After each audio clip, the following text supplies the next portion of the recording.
Alhamdulillahi ladzi arsala rasulahu bil huda wa dinil haq liyudhhirahu 'ala dinil kulli wa kafaa billahi shahida. Asyhadu an la ilaha illallah wa asyhadu anna Muhammadan abduhu wa rasuluhu. Amma ba'd.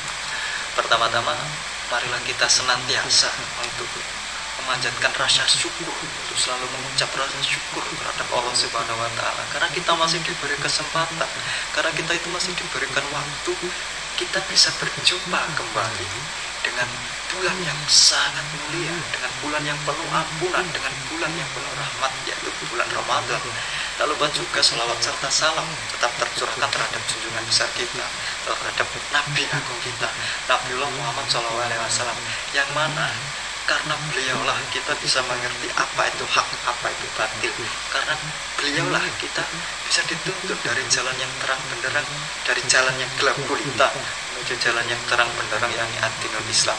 Karena beliau juga kita bisa mengerti indahnya Islam, kita bisa menikmati manisnya iman. Sekarang tanggal 18 April, kita tuh sudah memasuki fase kedua bulan Ramadan, atau 10 hari kedua di bulan puasa ini, yaitu bulan Ramadan ini. Jadi yang 10 hari pertama atau fase awal itu adalah fase penuh rahmat, sedangkan di 10 hari yang kedua itu adalah fase di mana penuh ampunan. Sedangkan nanti di fase terakhir, fase ketiga, 10 hari yang terakhir bulan Ramadan, itu adalah hari di mana kita terbebas dari api neraka. Jadi jangan sampai kita berpuasa selama ini, yang sudah masuk ke fase kedua ini, di 10 yang kedua ini, puasa kita itu sia-sia. Kita hanya mendapatkan lapar dan juga haus saja. Jadi jangan sampai puasa kita itu seperti itu. Seperti halnya yang disabdakan Nabi, yang diriwayatkan oleh At-Tabrani, kurang lebih berbunyi seperti ini. Betapa banyak orang yang berpuasa, tapi di dalam puasa itu mereka tidak mendapatkan apapun kecuali rasa lapar dan juga dahaga. Jadi di sini ada beberapa sifat kita, ada beberapa perilaku kita, ada beberapa tindakan kita yang membuat puasa kita itu sia-sia, yang membuat puasa kita itu tidak diterima di sisi Allah Subhanahu wa taala. Jadi kita hanya mendapatkan haus dan juga lapar saja, kita tidak mendapatkan apapun dari puasa itu. Jadi kita akan membahas apa saja sih perbuatan, tindakan ataupun yang lainnya yang bisa menyebabkan puasa kita itu sia-sia. Jadi di sini ada 3 poin penting, nanti ada 3 hal pokok yang akan kita bahas. Untuk yang pertama ada perkataan dusta atau azur, biasa yang disebut dalam Islam. Nabi pernah bersabda yang diriwayatkan oleh Imam Bukhari, kurang lebih juga berbunyi seperti ini: barang siapa yang tidak meninggalkan atau malah mengamalkan azur, perkataan dusta, maka Allah tidak butuh lapar dan juga haus yang ia tahan. Jadi bisa disimpulkan juga dalam kata lain, Allah itu tidak butuh puasa kita ketika kita itu masih sering berdusta, ketika kebiasaan-kebiasaan kita berbohong itu tetap kita bawa ketika kita itu berpuasa. Jadi itu membuat itu bisa saja menjadi alasan puasa kita itu menjadi sia-sia.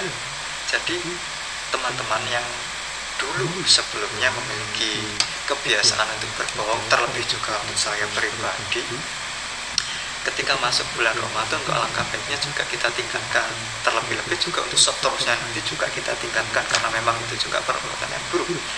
Untuk yang kedua itu ada perkataan yang sia-sia dan juga, mohon maaf dalam tanda kutip, perkataan yang berbau pornografi. Dalam Islam sering juga disebut dengan lagu dan juga rofat. Rofat pakai T sama S, bukan pakai D ya. Jadi di sini apa sih yang disebut lagu dan juga rofat? Nabi pernah bersabda yang diriwayatkan oleh Ibnu Majah dan juga Hakim, puasa bukan hanya menahan lapar dan juga minum, tetapi puasa adalah menahan diri dari perkataan lagu dan juga rofat. Ketika ada saudaramu atau di antaramu yang menzailimu usil kepadamu, maka hendaklah kamu mengatakan kepadanya, aku berpuasa, aku berpuasa. Atau di dalam kitab Fathul Mubin, penjelasan lagu dan juga rofat kurang lebih seperti ini ya, seperti ini.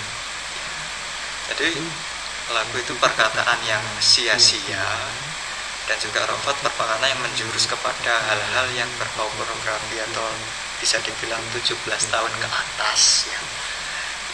Mungkin banyak juga anak-anak yang sekarang dalam artian menghabiskan hari ketika waktu berpuasa itu sambil main game. Itu bagus karena tidak masalah ketika kita itu berpuasa menghabiskan waktunya itu sambil bermain game, itu tidak menjadi masalah. Tapi ketika kan ada beberapa game yang ketika engkau main itu ketika kalah ya, itu malah mengeluarkan kata-kata yang kurang baik, sindiran dan segala macamnya itu. Jadi mungkin gamenya itu tidak ada masalah, tapi yang menjadi masalah ketika kamu bermain game mengeluarkan kata-kata toksik, itu mungkin bahasa-bahasa anak sekarang. Jadi itu juga yang bisa jadi menjadi bumerang kita atau menjadikan malah puasa kita itu sia-sia. Untuk selanjutnya ada yang terakhir, ada perbuatan maksiat. Ada sebuah pepatah yang sangat bagus dari Jabir bin Abdillah, kurang lebih berbunyi, ketika kalian berpuasa hendaklah lisan, pendengaran, penglihatan itu juga ikut berpuasa. Hindarilah perkara-perkara yang haram, jangan kamu sakiti tetanggamu, berpuasalah dengan tenang, penuh wibawa. Jangan kamu jadikan hari-hari sebelum puasamu dan juga hari-hari ketika engkau berpuasa dalam tanda kutip bulan Ramadan itu sama saja. Jadi kalau di sini kan perbuatan maksiat itu bisa menyebabkan puasa kita itu sia-sia. Mungkin yang masih sering dilakukan kebanyakan anak-anak muda ya, mereka berpuasa tapi mohon maaf dalam tanda kutip juga mereka masih berpacaran. Jadi ya sampai kapanpun yang hak tetap hak, yang batil tetap batil. Sampai kapanpun berpacaran itu tidak akan pernah boleh, meskipun semua orang sudah menormalisasi, semua orang sudah menganggap biasa pacaran itu, tapi tetap di dalam Islam itu adalah sebuah maksiat dan dilarang, tidak diperbolehkan. Terus kalau ada yang ngomong, loh Pak, ketika Ramadan puasa pacaran kita itu Islami, kok itu gak akan pernah ada. Kalau kamu mencari pacaran yang Islami itu kan ibarat kamu itu mencari babi yang halal, gak akan pernah ketemu sampai kapanpun. Jadi ya mungkin cukup itu saja beberapa hal yang bisa membuat puasa kita itu sia-sia. Maka alangkah baiknya kita terlebih-lebih juga untuk saya pribadi meninggalkan perkara-perkara tersebut, baik di bulan Ramadan maupun di bulan-bulan yang lainnya, karena memang itu adalah perkara-perkara yang kurang baik. Mungkin cukup sekian dari saya, kurang lebihnya saya mohon maaf. Assalamualaikum warahmatullahi wabarakatuh.